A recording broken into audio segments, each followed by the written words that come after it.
En ce qui concerne donc votre première partie de questions sur le même groupe, oui, c'est un même groupe qui m'a donné satisfaction. Lors du dernier rassemblement, c'était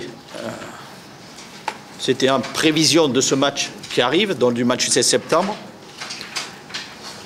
Ce match-là a répondu à l'attente, à savoir sur le match lui-même, sur la préparation qu'on a pu avoir, sur la projection qu'on a pu faire sur ce match du 7 septembre.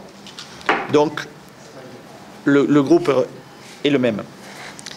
Je voudrais apporter une précision en ce qui concerne ce qu'on peut appeler le même groupe dans la perspective, vous savez, on dit toujours, il faut arriver à avoir son équipe.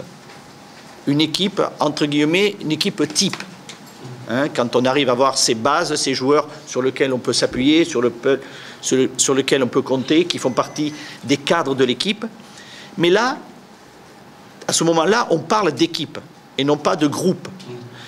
Et c'est vrai que ça, c'est ce qu'on doit arriver.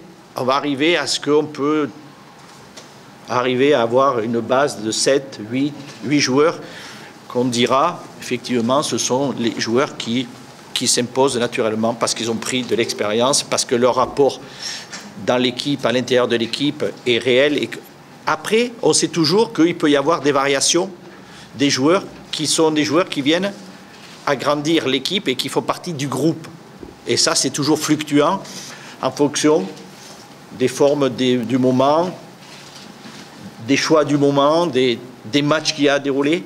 Donc ça, c'est quelque chose aussi qui ne peut pas rester figé. Ce qui peut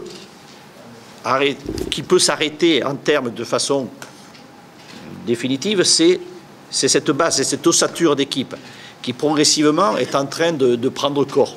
Donc voilà vers quoi on essaye d'aller pour que, effectivement, on sache que l'équipe repose sur un noyau, mais après, la possibilité que des joueurs rentrent dans le groupe existe toujours.